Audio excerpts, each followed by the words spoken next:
Detroit, Michigan, a city defined by resilience, music, and grit. But in the spring of 2015, this city became the stage for one of the most haunting crimes in recent memory. On a quiet morning in late March, court officers arrived at a modest apartment on the east side of Detroit. Their task was routine: deliver an eviction notice and begin clearing out the belongings. The tenant, a woman named Mitchelle Blair, was not home.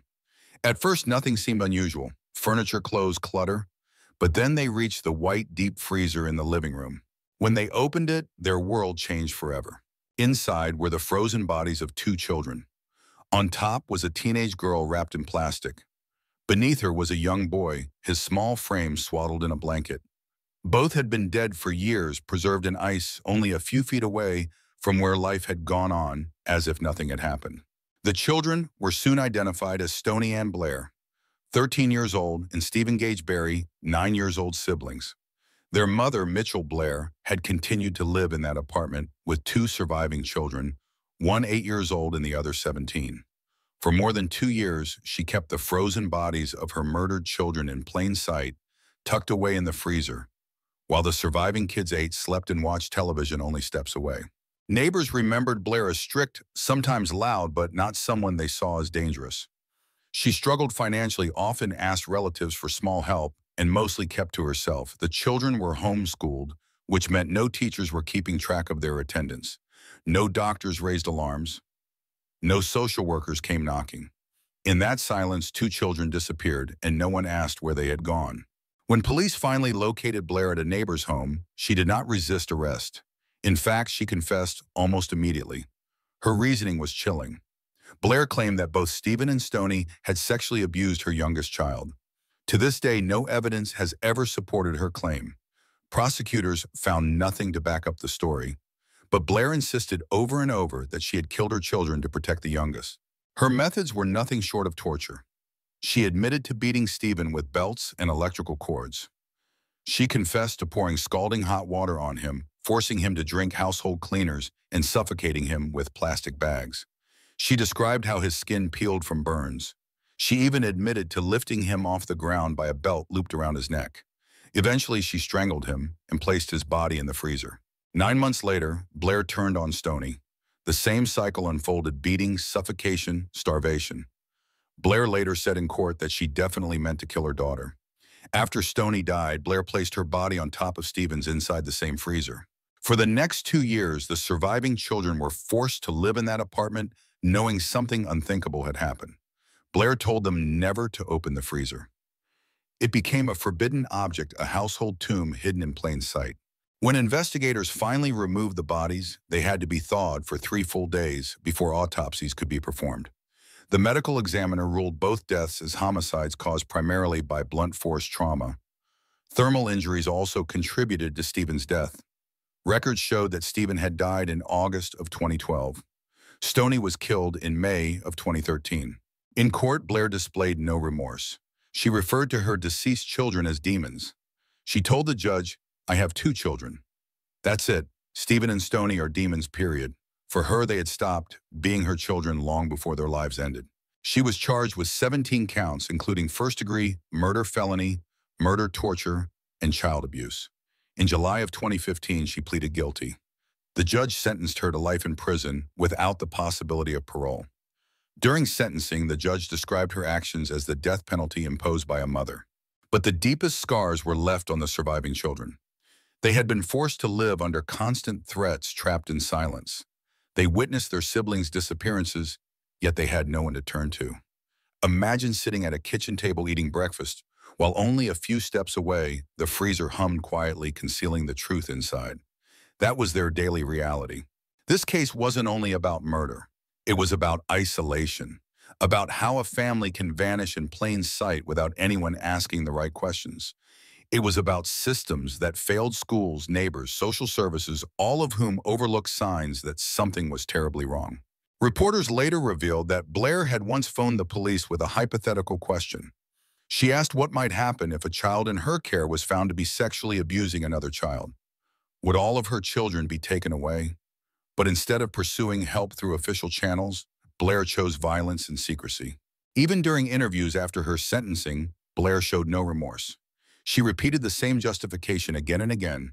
She insisted she had done what needed to be done. But the cruelty of her actions, the torture, the concealment, and the years of silence speaks louder than her words. Today, Mitchelle Blair resides in the Women's Huron Valley Correctional Facility in Michigan. She remains unapologetic, locked away for the rest of her life. The tragedy of Stephen and Stoney continues to haunt those who hear it. They were children who never had a chance to grow to dream or to escape the chaos that surrounded them.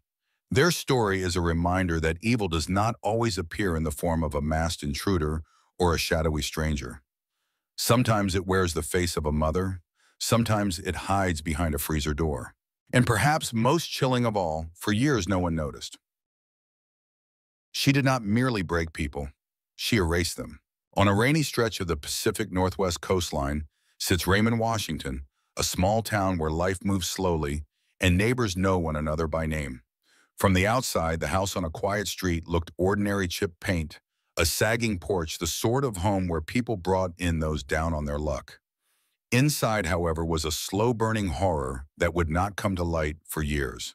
Her name was Mitchelle Knotek, though most people called her Shelley. Born in the mid-1950s, she cultivated a life of sympathy and attention, spinning tales of hardship while quietly building a private mythology bush in which she was always the victim. That persona gave her cover and power. The more others believed her, the freer she was to control, manipulate, and ultimately destroy. Shelley's cruelty began at home. Her 3 daughters grew up under a regime of humiliation and violence. Punishments were theatrical and invasive, forced stripping, public shaming, being made to wear diapers, and relentless beatings. Hunger and fear became tools of obedience. The girls were taught to answer to Shelley's moods and to equate compliance with survival. Love in that house was weaponized. Shelley did not confine herself to tormenting family. She offered sanctuary to those who were vulnerable. A friend down on her luck, a relative who needed a place to stay, an older man who could no longer live alone. She called it charity. In truth, it was recruitment. People who came looking for help became trapped in a household where mercy curdled into menace. One of her boarders was Kathy Loreno, a stylist who arrived seeking a fresh start. Instead, she was subjected to months of starvation, forced labor, and beatings. She withered into a shadow of herself. In 1994, Kathy died. Instead of notifying authorities, Shelley and her husband handled the remains in secret, a decision that left the family searching for answers for years. The official record later tied Kathy's death to the Knotek's home. Shelley's predatory pattern extended to the young, too. Her teenage nephew, Shane Watson, came to live with the family, and at first seemed to bring a measure of hope. He bonded with the daughters and quietly tried to document abuse with a hidden camera. When Shelley found out he had filmed what happened under her roof, the response was merciless. Shane was murdered, and his disappearance became another convenient silence in the neighborhood. Later court testimony and pleas would reveal that his death was staged and covered up. The house became a machine for erasing the unwanted. Another resident, Ron Woodworth, arrived as an older, vulnerable man and was soon forced into humiliating and dangerous labor. Neighbors later described scenes that read like cruelty catalogs: a man made to work shirtless in freezing weather, forced to jump from heights, or burned and shoved back into chores. By 2003, Ron was dead, another life crushed and concealed. Investigators would conclude his death was no accident. What finally broke the Knotek household open was not a single dramatic event, but the slow, agonized courage of those who survived. One of Shelley's daughters reached out to relatives, telling pieces of a story she had been trained to bury. Those confessions led police to probe the house and to discover a pattern no one in that rural community had imagined. The investigation uncovered years of systematic abuse, forced confessions, and finally murder. In August of 2003, law enforcement arrested Mitchelle Knotek and her husband David. What followed was a cascade of testimony, offered pleas, and negotiated counts that tried to match the enormity of the crimes with the realities of gathering proof from decades of secrecy. Mitchelle ultimately pleaded to charges that included second-degree murder and manslaughter. She was sentenced to 22 years behind bars. David received a shorter term for his role in the disposal of human remains and other offenses. Many observers felt the penalties did not fully reflect the horror unearthed in that farmhouse. The trial offered wrenching testimony from the daughters, who described a childhood of humiliation so thorough it redefined their sense of self. Therapists, relatives, and neighbors testified about how Shelley built a culture of fear in which loyalty was enforced by violence and isolation. The stories lingered in the courtroom, bleach poured into wounds, forced digestion of vile fluids, waking to new torments each day. The portrait that emerged was not of a single outburst of rage, but of calculated long-term cruelty. All that's interesting. Shelley's story reached a wider audience years later in a best-selling account that placed the daughters' voices at the center. That book pushed the case beyond local headlines and turned it into a study of how family systems, small-town goodwill, and institutional blind spots can combine to protect abusers. For the survivors, the public recognition was a mixed gift relief that the truth was told and the re-traumatization of reliving it in national detail. Even after conviction, the story did not end neatly. Mitchelle Knotek served a substantial portion of her sentence and was released on parole in early November of 2022. The news rekindled fear and outrage in the community that had watched the case unfold. For the daughters and the families of the dead, that release reopened wounds, reminding them that survival does not always mean closure. This case lingers because it exposes a darker possibility that evil can be ordinary, patient, and domestic. Shelley Knotek was not a stranger in the night. She was a mother, a neighbor, a fixer of other people's problems. Her crimes were not chaotic, they were methodical.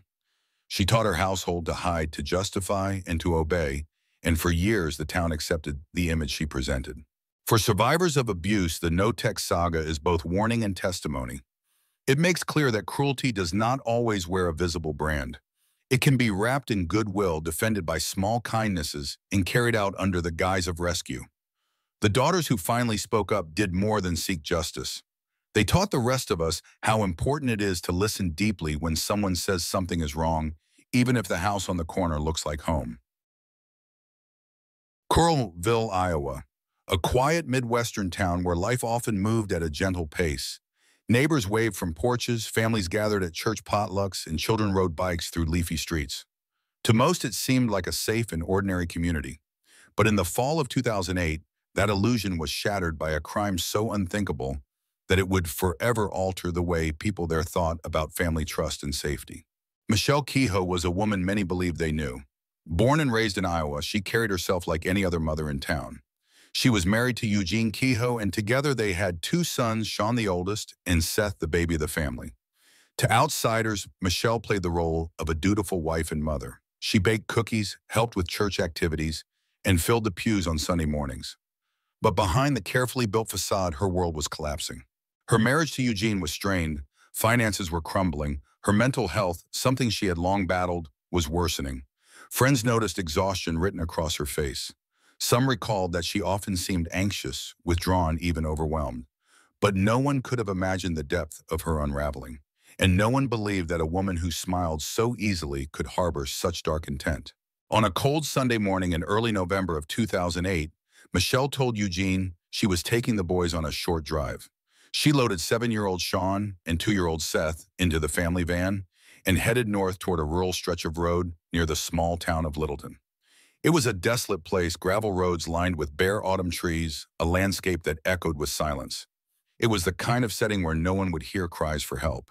Once there, Michelle told her sons they were going to play a game. She carefully placed strips of duct tape over their eyes and bound their small hands. For Sean, confusion gave way to fear. For Seth, who was barely a toddler, the terror must have been overwhelming. But both trusted their mother, the person meant to protect them. Then Michelle pulled out a knife. She went for Seth first, pressing the blade to his tiny throat and slashing deep. The toddler's body went limp almost instantly. He never had the chance to understand what was happening. Then she turned on Sean, stabbing him repeatedly across his chest, into his neck, even into his face. Sean screamed, his blood soaking into his shirt, his small hands struggling against the tape. Somehow, with a will stronger than his years, he broke free. Blinded and bleeding, he tore the tape from his eyes and stumbled out of the van. His body staggered down the gravel road, each step leaving drops of blood on the dirt. Behind him, Michelle gave chase knife still clutched in her hand, but Sean collapsed on the roadside, unable to run any farther. That was when fate intervened. A motorist driving along the empty road spotted the crumpled figure of a child lying on the shoulder. Horrified, the driver pulled over, rushed to his side, and dialed for help. Sean, gasping for breath, barely clinging to consciousness, managed to speak the words that would unravel his mother's lies. "My mom did this." Back at the van, Mitchelle attempted to stage the scene.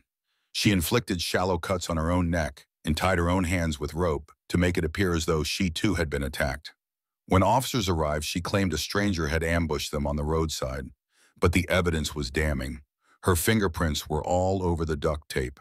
The knife she carried matched the wounds on both boys. And most powerful of all was Sean's testimony, his words spoken through pain, his truth piercing through her deception. The community of Coralville was stunned. News spread quickly, splashing across newspapers and television screens statewide. How could a mother commit such a crime against her own children? Neighbors who once smiled at Mitchelle at the grocery store now struggled to reconcile the woman they thought they knew with the monster she had become. The trial that followed in 2009 was one of the most emotional in Iowa's history. Prosecutors painted Mitchelle as cold, calculating, and deliberate. They revealed how she had gathered duct tape, chosen a remote location, and fabricated a false story, clear evidence of planning rather than sudden breakdown. They argued that Mitchelle saw her children not as blessings, but as burdens, and that she longed to escape her life by killing them and remaking herself as a victim. The most unforgettable moment of the trial came when Sean, now 8 years old, took the witness stand. Thin, pale, with scars still etched into the tender skin of his neck, he sat before the jury and told the story no child should ever have to tell. In a voice both fragile and fierce, he described how his mother taped his eyes, stabbed him, and killed his baby brother. At one point, he raised his small hand and pointed directly at Mitchelle, saying the words that silenced the entire courtroom. She did this. Reporters, attorneys, even seasoned investigators admitted they fought back tears. In that moment, the courtroom was united in horror and heartbreak. Mitchelle's defense team argued mental illness. They spoke of her depression, her history of psychiatric treatment, and the weight of despair that had consumed her. They claimed she was not in her right mind. But the jury could not ignore the details, the calculated choice of location, the staged injuries, the lies told to police, the planning that stretched far beyond a fleeting breakdown. This was not the work of insanity. This was murder. The verdict was swift. Mitchelle Kehoe was convicted of first-degree murder for the killing of Seth, attempted murder, for the brutal attack on Sean, and child endangerment causing serious injury. She was sentenced to life in prison without the possibility of parole. The judge's words reflected the sorrow of the community. Justice had been served, but nothing could bring back the child whose life had been stolen, nor erase the scars borne by the one who survived. Today, Mitchelle serves her sentence at the Iowa Correctional Institution for Women in Mitchellville. She lives in obscurity, her name surfacing only when her case is revisited in true crime documentaries or legal archives. But Sean carries a legacy every single day. He grew up marked by scars, both physical and emotional, but also by resilience. He became the boy who stood against his own mother in court, the boy who destroyed her lies, the boy who proved that even in the darkest betrayal, truth could survive. What makes the case of Mitchelle Kehoe so haunting is not only the brutality of the crime, but the betrayal it represents. A mother's instinct is meant to be protection, to stand as a shield against harm. Mitchelle chose the opposite path. She lured her children into isolation, silenced one forever, and nearly silenced the other. Her youngest, Seth, never saw his third birthday, but her oldest, Sean, survived, and in surviving, he became her ultimate judge. Mitchelle thought she could rewrite her story, casting herself as the victim. Instead, she became one of the most despised mothers in Iowa's history, and her son, scarred but unbroken, ensured that the truth would never be buried. Evil does not always wear a mask. Sometimes it wears a mother's smile. She did not merely lose her children. She murdered them. In Scotland, a case in August of 2010 rippled across headlines, and many believed that no story could be more tragic. The woman at its center was Theresa Riggi, an American born in California who had been living in Edinburgh with her husband, Pasquale Riggi. She was caught in a bitter divorce and custody struggle. She had 3 young children, twin boys, Austin and Gianluca, both aged 8, and a daughter, Cecilia, aged 5. Theresa's behavior had become increasingly possessive. Court documents and psychiatric evaluation later revealed that she suffered from mental health issues, including narcissistic, paranoid, and hysterical personality disorders. She had refused to allow Pasquale shared contact or influence over the children during their marriage's collapse. On a day in August of 2010, tragedy struck. Theresa stabbed each of her children repeatedly. Reports say that each child received 8 stab wounds. After the violent attack, she attempted to hide the crime. She tampered with the case cooker, creating a gas leak, and set conditions to make it appear that a catastrophic gas explosion had killed them. Then, in what appeared to be a suicide attempt, she leapt from the second-floor balcony of their Edinburgh flat. She survived carrying serious injuries believed to be partly self-inflicted. Authorities discovered the bodies of Austin Gianluca and Cecilia lying side by side in a bedroom. Blood stained each child with multiple stab wounds. The staging with the gas damage and the explosion attempt initially misled investigators, but forensic work and witness testimony broke through. At trial in April of 2011, Theresa pleaded guilty to culpable homicide on the grounds of diminished responsibility. That is a Scottish legal term similar to manslaughter in other jurisdictions, acknowledging a mental abnormality that reduced her responsibility, though it did not excuse the acts. She was sentenced to 16 years in prison. As part of her sentence, she was transferred to psychiatric supervision shortly after arrest. Initially, she had court hearings while under care in a hospital. Later, she was moved to Rampton Secure Hospital in Nottinghamshire. Then in early March of 2014, Theresa Riggi was found dead in her hospital cell. Authorities reported her death at Rampton, officially investigating the circumstances. It has been described as an unexplained death. During sentencing, the presiding judge expressed that Theresa had a genuine but abnormal and possessive love for her children. The judge also noted the truly disturbing degree of violence in her actions, describing it in court as a ghastly and grotesque act. The case left Scotland horrified. Journalists later reported that covering it had shaken even seasoned reporters. Many in the public felt the sentence was too light given the planning and cruelty. The knife wounds, the staging of a gas leak, the attempt to appear the children had died in an explosion, all suggested something beyond a momentary loss of control. For those who followed the story, some details stood out. Each child was stabbed by Theresa and each body bore multiple wounds.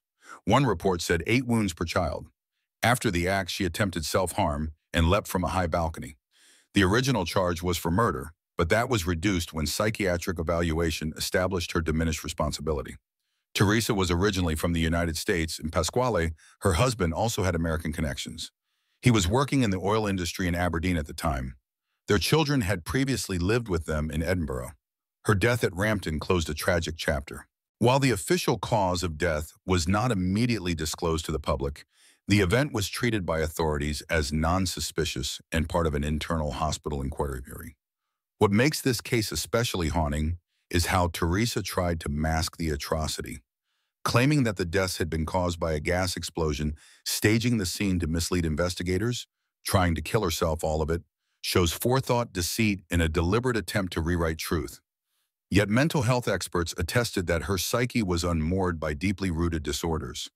The law recognized that, but many felt the punishment did not fully match the horror. Theresa Riggi's story remains a warning that catastrophe can grow in silence, that custody battles can escalate far beyond what anyone imagines, and that everyone who seems ordinary can harbor terror beneath the mask. She didn't just kill her daughters, she made her sons help. Theresa Jimmy Francine Knorr Cross, born in the mid-1940s in Sacramento, California, became infamous for a level of cruelty that is hard to fathom. She was the mother of 6 children, 3 daughters and 3 sons, and 2 of her daughters were eventually murdered in the most brutal of ways. What made this case especially disturbing was how she coerced her sons into helping her with the cover-ups and the killings. Theresa's childhood was marked by instability. Her mother died when Theresa was quite young. Her father, who suffered from Parkinson's disease and depression, reportedly took out much of his distress on the family. Theresa married very young, dropped out of high school, and by her early 20s, she was a mother herself. Over time, she had 6 children: Howard, then Sheila, then Susan, then William, Robert, and finally Terry. As the marriages failed and divorces accumulated, Theresa's behavior worsened. She was physically, verbally, and psychologically abusive toward all her children. She isolated them, cutting off visitors, limiting schooling, refusing to allow contact with the outside world. Neighbors described the family's apartment as filthy, marked by smells and neglect. Children were beaten, burnt with cigarettes, force-fed, and subjected to other punishments. Susan Knorr was born in the year 1966. Over many years, she suffered cruel treatment at home. In one particularly violent episode, Theresa shot Susan in the chest with a small caliber gun. The wound was never properly treated. The bullet remained lodged in her body. Susan later asked to leave home. Theresa allowed this, but only if she could remove the bullet herself. Without any medical training and using crude tools, Theresa attempted to extract the bullet, which led to infection. The wound festered. Susan became feverish and delirious. Eventually, Theresa decided to get rid of Susan. She ordered her two sons, William and Robert, to help. They drove her out to a remote area near what is now Olympic Valley, near Lake Tahoe, placed her body on some clothes and personal belongings, doused her with gasoline, and set her on fire while she was still alive, or barely alive. Her remains were discovered the next morning. She was 17 when she died. Sheila Sanders, sometimes referred to Sheila Knorr or Sheila Sanders, depending on sources, was born in the year 1965, making her the eldest daughter. Theresa increasingly targeted Sheila after Susan's death. She accused Sheila of promiscuity, of being pregnant, and of contracting a sexually transmitted disease, which Theresa even claimed she caught via the toilet seat. When Sheila denied the accusations, Theresa tied her up hogtied, beat her, and locked her in a small closet-like space, denying her food, water, and ventilation. Terry, the youngest, once disobeyed and gave Sheila a beer. Sheila died in that confined space from dehydration and starvation. Her body remained locked up for several days after death. Theresa then ordered her sons to dispose of the body. They placed it in a cardboard box and dumped it near the Truckee Kehoe airport. Sheila was about 20 years old when she died. The truth lay buried for nearly a decade. Terry, the youngest daughter, managed to escape her mother's control. She made repeated attempts to report the abuses and the murders in the late 1980s, but was not believed. Therapists and authorities dismissed her claims at first. Then in the early 1990s, after watching a television show about missing people, or True Crime America's Most Wanted, Terry recognized that she could use it to reach law enforcement. She contacted authorities in the relevant counties in California. Investigators matched her detailed descriptions with two Jane Doe cases from the mid-80s, one involving a body found burned near Lake Tahoe, one dumped in a cardboard box near Truckee. Theresa Knorr was arrested in November of 1993 in Salt Lake City, where she had been living under her maiden name, working as a caregiver. Her sons, William and Robert, were also arrested. She was charged with 2 counts of murder, conspiracy to commit murder, and special circumstances, including torture. To avoid the death penalty, she accepted a plea, pleading guilty to 2 counts of first-degree murder. On October 17, 1995, she was sentenced to 2 consecutive life terms. She remains incarcerated at the California Institution for Women in Chino, California. This case is often brought up in discussions of how severe and sustained abuse can devastate families. What makes it especially tragic is the manipulation, telling the sons that the daughters were dangerous, convincing them to do terrible acts, or threatening them to obey. It's also a vivid example of how systems failed. Neighbors, welfare agencies, therapists all had opportunities to intervene, but did not or could not. Terry's voice finally broke the silence, but only after years of suffering. She didn't lose her children. She let them drown. Union, South Carolina, a small textile town where neighbors nodded at one another in the grocery store and life moved at a steady rhythm. For families who lived there in the 1990s, tragedy felt like something that happened elsewhere, not in their backyard. But in late October of 1994, Union became the center of a nightmare that played out on national television and left the entire country reeling. The woman at the heart of the story was Susan Smith. At just 23 years old, Susan was a young mother raising 2 sons, Michael, who had recently turned 3, and baby Alexander, who was about 14 months old. Susan had grown up in Union herself. Her early years were shadowed by hardship. Her father had taken his own life when she was still a child, and later she endured years of sexual abuse from her stepfather. As a teenager, she attempted suicide, struggling with depression that would follow her into adulthood. Despite her pain, she longed for stability, love, and the attention she never felt she had. When she married David Smith, their relationship quickly proved turbulent. The young couple separated more than once, and by the time their sons were toddlers, they were living apart. Susan, meanwhile, had begun a relationship with a wealthy local man named Tom Finley. For her, this connection represented hope, a way out of her life of small-town struggles.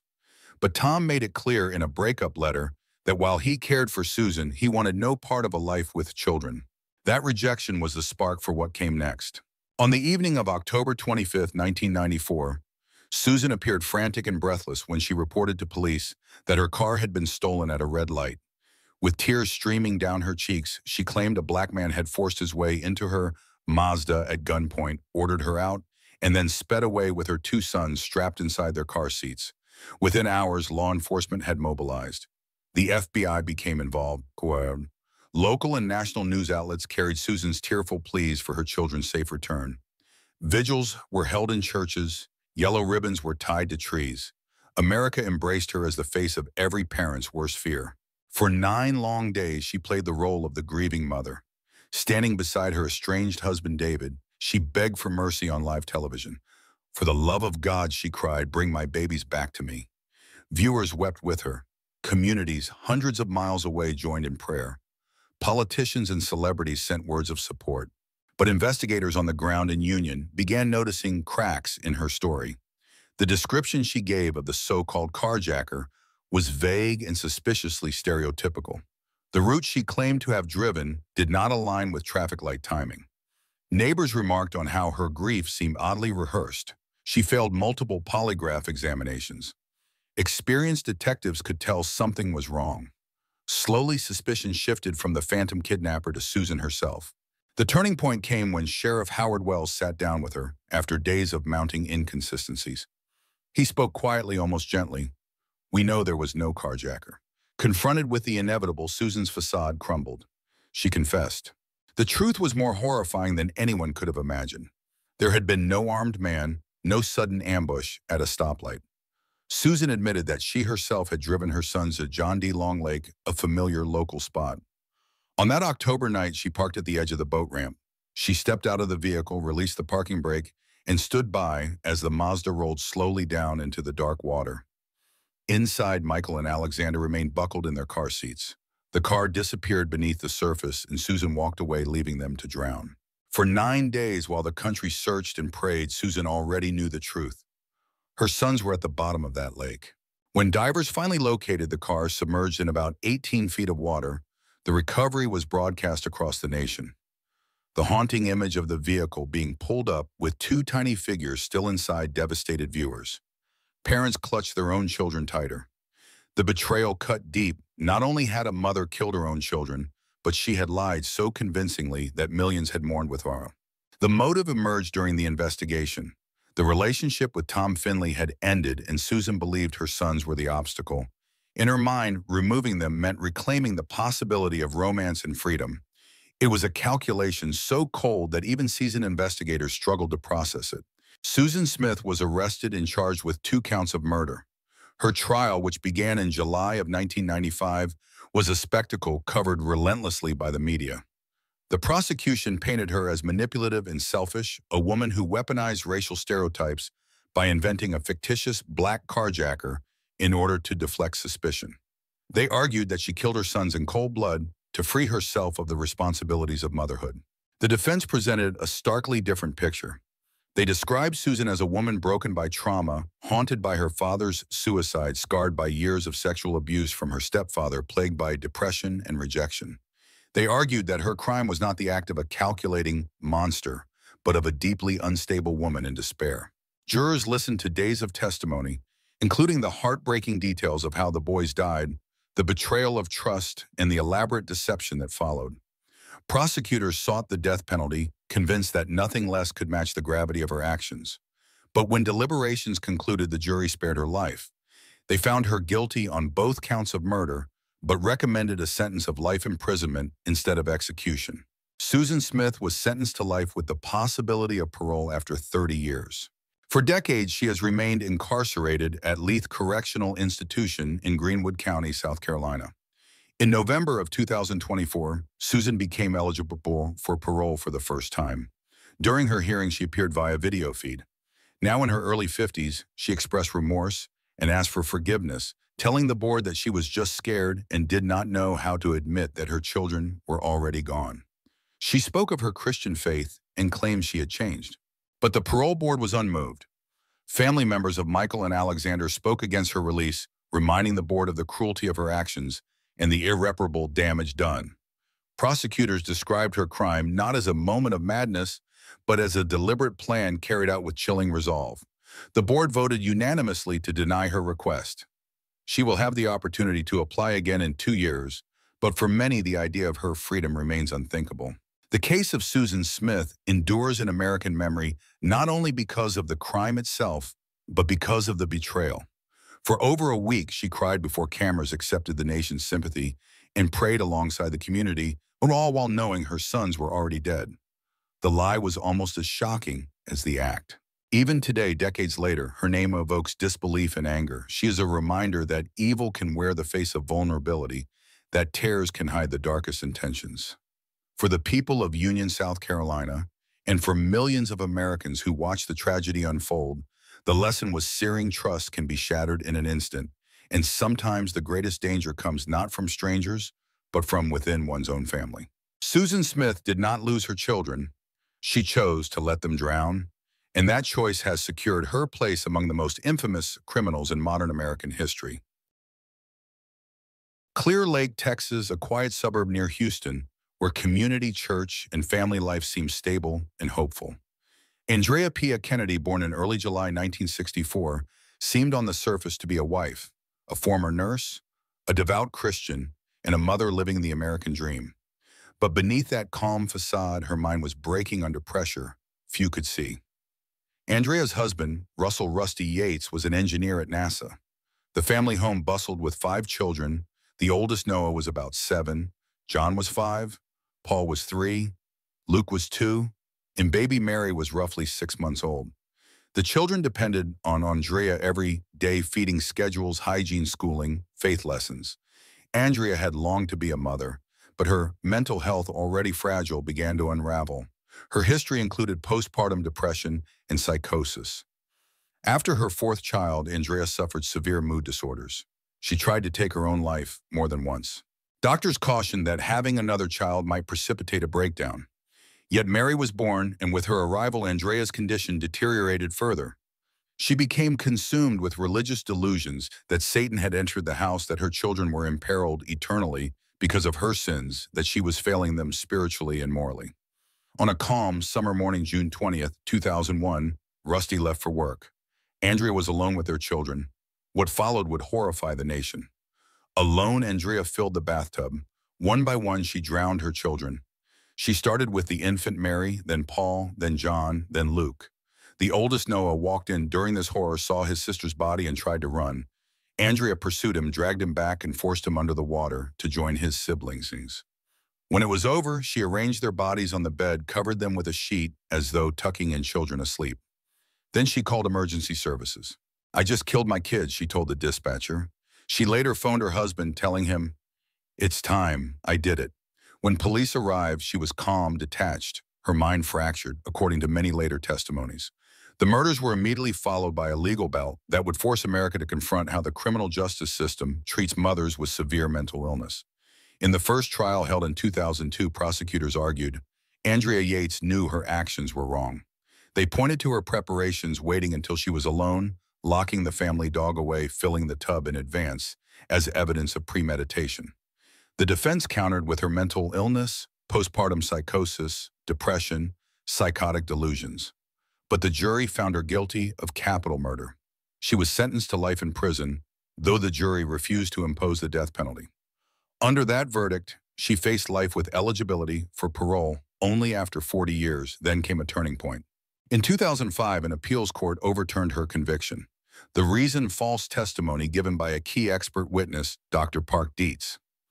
He had claimed that an episode of Law & Order depicting a woman drowning her children and being found not guilty by reason of insanity had inspired Yates, but no such episode existed. The court found that his testimony could have improperly influenced the jury. In the retrial in 2006, the defense presented a deeper, more comprehensive account of Andrea's psychotic state. Testimony described how she believed killing her children would save them from damnation, how her delusions grew more vivid, more powerful. The jury found her not guilty by reason of insanity. Rather than being sent to prison, she was committed to a state mental health facility. After the retrial, Andrea Yates was placed initially in the high-security mental hospital in Vernon, Texas. Later, in January of 2007, she was transferred to Kerrville State Hospital, a low-security psychiatric hospital in Kerrville, Texas. There, she has received ongoing psychiatric care. Over the years, Andrea's attorney, George Parnham, has stated that she has made progress in treatment. She is involved in art therapy, spends time creating handmade crafts, participates in programs at the hospital. She expresses remorse and still grieves for her children, often watching films or videos of them before the tragedy. Though she is legally eligible for annual reviews of her status, she has repeatedly declined to pursue release or to push for full freedom outside institutional care. Her attorneys say she is not ready or that she prefers staying in a place where she feels safe and supported by mental health professionals. The Andrea Yates case remains one of the most tragic, complicated, and discussed in modern American criminal history. It forces difficult questions. When does mental illness remove responsibility? How should courts treat mothers who rape against unimaginable guilt, fear, and distorted faith? What role does public perception play in verdicts, especially when cases are sensationalized by the media? It also sparked policy and ethical debates. The case brought postpartum psychosis, a rare but devastating condition, into the public eye. It raised awareness that mental health support for new mothers can be life-saving, not just helpful. The legal standard for insanity, whether one knew right from wrong or whether one could control one's actions, was put under intense scrutiny. Springfield, Missouri, a town known for its calm neighborhoods and faith-centered lives. In that town stood a pink house where Dee Dee Blanchard and her daughter Gypsy Rose were seen as a picture of noble suffering.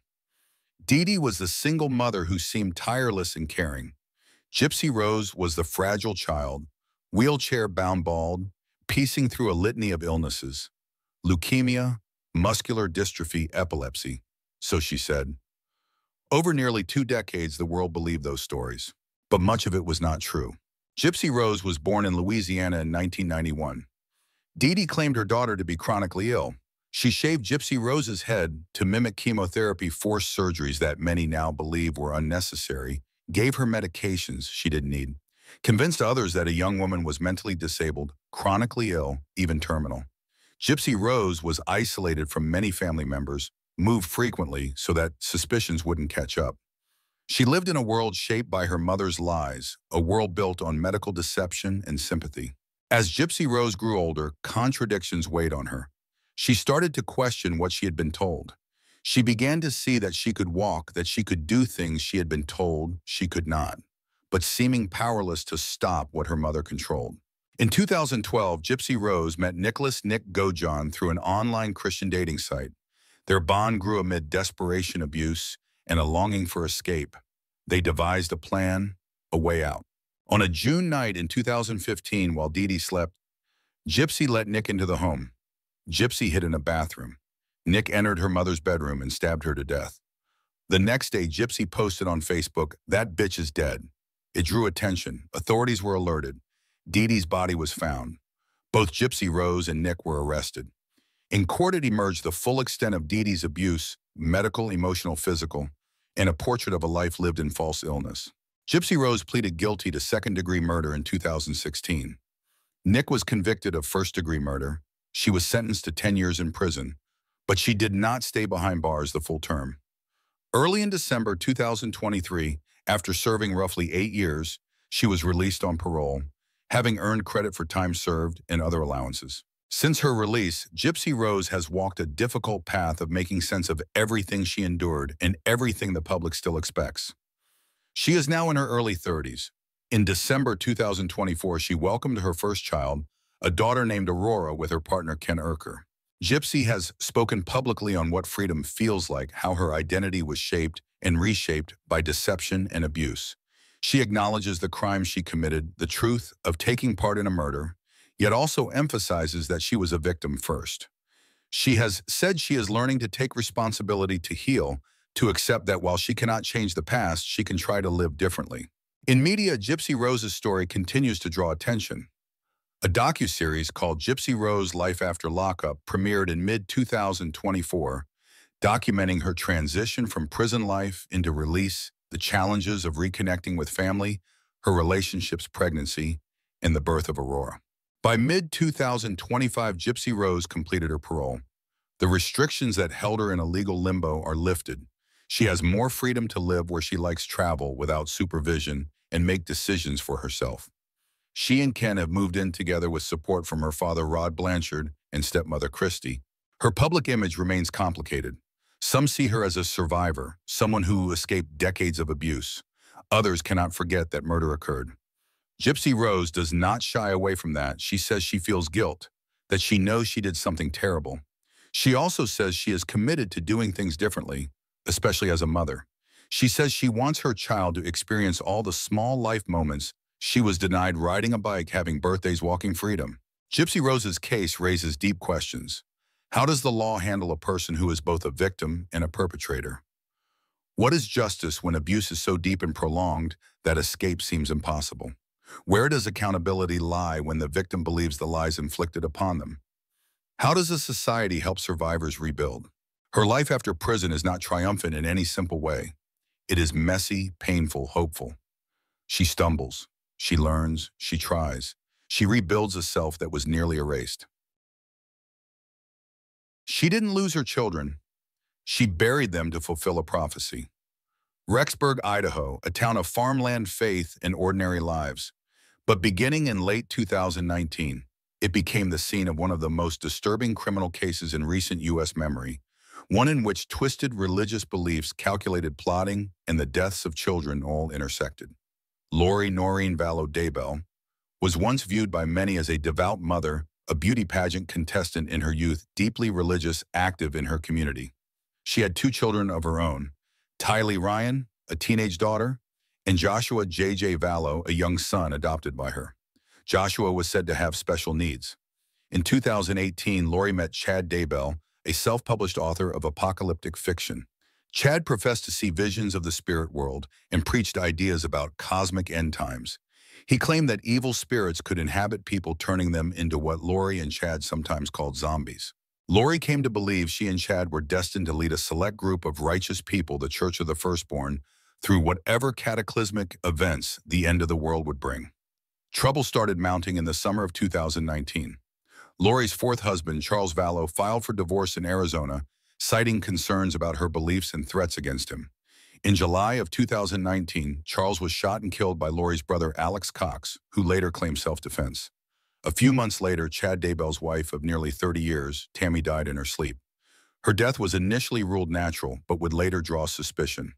In November of 2019, Lori and Chad married in Hawaii only weeks after Tammy's death.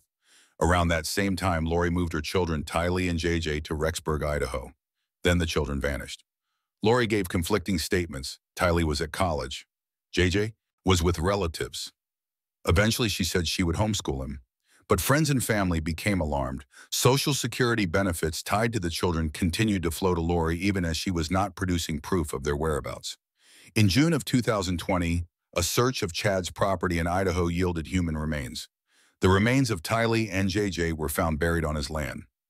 Autopsies revealed grisly details. JJ had been bound with tape wrapped in plastic and had suffered asphyxiation. Tylee had been badly burned or dismembered so severely in places that precise cause of death was difficult to determine. Investigators also compiled extensive materials about Lori's religious beliefs.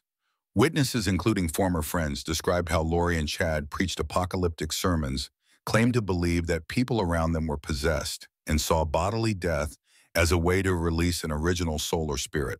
They believed their actions were justified within their warped theology. Lori Vallow Daybell's trial in Idaho opened in spring of 2023. The jury selection was extensive, with many potential jurors excused due to preconceived notions about the case. Over many weeks, more than 60 witnesses testified. Lori did not testify in her own defense, and her attorneys called no witnesses. The prosecution argued she had deliberately planned the deaths of her children, not merely through her beliefs, but as part of a course of actions to remove obstacles, her spouses, her rival, her children, and to profit financially. On May 12, 2023, Lori was convicted on all charges in Idaho: first-degree murder of Tylee, first-degree murder of JJ, and conspiracy in the death of Tammy Daybell. 3 separate life terms, without possibility of parole, were handed down, one for each of those convictions. Her legal troubles didn't end after Idaho. Lori was tried in Arizona for her role in the death of Charles Vallow. Prosecutors there alleged she conspired with her brother, Alex Cox, to kill him, partly in order to collect on a life insurance policy. She was also tried in connection to an attempted murder of Brandon Boudreaux, the ex-husband of her niece, who earlier expressed fear she and Cox were targeting him. In April and June of 2025, she was found guilty in those Arizona trials as well. On July 25, 2025, she was sentenced to 2 life terms each in Arizona courts to run consecutively with her existing sentences. These additional sentences were for a conspiracy to commit first-degree murder in the death of Charles Vallow and for plotting violence against Brandon Boudreaux. Chad Daybell, Lori's husband, was also convicted. In May 2024, a jury in Idaho found him guilty of first-degree murder in the deaths of Tylee, JJ, and Tammy. He was sentenced to death. There are several reasons this case resonated so deeply. Religious extremism and delusion. The degree to which Lori and Chad's beliefs became a framework for justifying brutal acts claiming demonic possession, speaking of end times, believing some people were zombies that must be destroyed, was shocking. Calculated deception. Lori continued to collect government benefits for her missing children. She offered false stories about their whereabouts. She married Chad while the children were unaccounted for. These moves appear carefully planned, not spontaneous. Legal complexity and multiple jurisdictions. The case crossed state lines. Arizona and Idaho involved multiple murders, conspiracies, and charges beyond homicide, insurance fraud, theft of Social Security benefits, attempted murder plots. As of mid-2025, Lori Vallow Daybell is serving multiple life sentences without the possibility of parole for her convictions in Idaho and Arizona. She will not be eligible for release.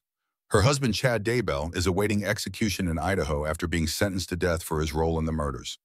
Lori Vallow Daybell's case raises painful questions. What happens when faith becomes twisted into justification for harm? At what point does belief cease to be protected and become dangerous? How do loved ones, medical professionals, neighbors see warning signs, especially when those signs are hidden behind pastoral images in Scripture? It also touches on financial motives, mingled with religious delusion. Insurance policies, benefit checks, property, all played a role in how prosecutors say Lori acted. Perhaps most haunting, the children Tylee and JJ were never sent away. They never ran. They were not protected. They were buried on property owned by the very man who had become their stepfather by marriage. Their deaths were not things out of reach. They were brought about by people meant to love them. Orlando, Florida, in the summer of 2008, a 2-year-old girl named Kaylee Marie Anthony disappeared.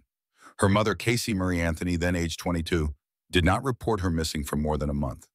What followed was a case that riveted the country, inspired outrage, speculation, and decades of unanswered questions. It was in late June of 2008 when Kaylee was last seen alive with Casey and Casey's parents. Casey told multiple versions of what happened next. She claimed Kaylee had been left in the care of a nanny named Zenaida Fernandez Gonzalez, someone who would later be shown not to exist. She told friends and family that she was working at Universal Studios. That too was false. For over 30 days, she offered no formal report to law enforcement about her daughter's absence. Instead, Casey went to nightclubs, took on pageant events, got a tattoo reading Bella Vita, The Good Life, and carried on living while Kaylee was missing. Her parents, George and Cindy Anthony, grew increasingly alarmed. They repeatedly asked Casey where Kaylee was. Casey's lies multiplied. She said Kaylee was with relatives, said she had been kidnapped by the nanny, said she had taken a vacation, described imaginary playdates. But none of the stories held up. When Cindy discovered Casey's car abandoned at a salvage yard in mid-July, she called 911. The dispatch recording includes her telling police, "It smells like there's been a dead body in the damn car." That call turned what had until then been a missing person case into a criminal investigation. Investigators searched Casey's car and conducted forensic tests. Cadaver dogs alerted on the trunk. A single hair strand was found that matched strands from Kaylee's brush and showed signs of decomposition. An air sample from the trunk had chemical compounds consistent with human decomposition. Searches on the family computer showed queries like how to make chloroform neck breaking and household weapons, among others. Then in early December of 2008, skeletal remains were found in a wooded area not far from the Anthony family home. Dental records confirmed them to be Kaylee's. Duct tape was discovered near her skull. She had been wrapped in plastic and placed in a laundry bag when her remains were found. The condition and placement of the body raised many questions about how long she had been there and what condition she was in when she died. In October of 2008, Casey was indicted by a grand jury on multiple charges, including first-degree murder, aggravated child abuse, aggravated manslaughter of a child, and providing false statements to law enforcement. Casey's trial began in late May of 2011 in Orlando, Florida. The prosecution sought the death penalty. They argued that Casey used chloroform to render Kaylee unconscious, then suffocated her with duct tape, kept her body in the trunk of her car, and later disposed of the remains. They emphasized her deception, her false statements, the odor complaint by her mother, the time it took her to report Kaylee missing, the conflicting stories. The defense, led by attorney Jose Baez, offered an alternate version: Kaylee accidentally drowned in the family pool. Casey panicked, and her father, George, helped Casey cover up the drowning. They also claimed that Casey's behavior was shaped by flawed upbringing, heavy public scrutiny, and mental stress. Perhaps most controversially, the defense suggested Casey's father sexually abused her, a claim George Anthony strongly denied under oath. The defense questioned the scientific certainty of the evidence.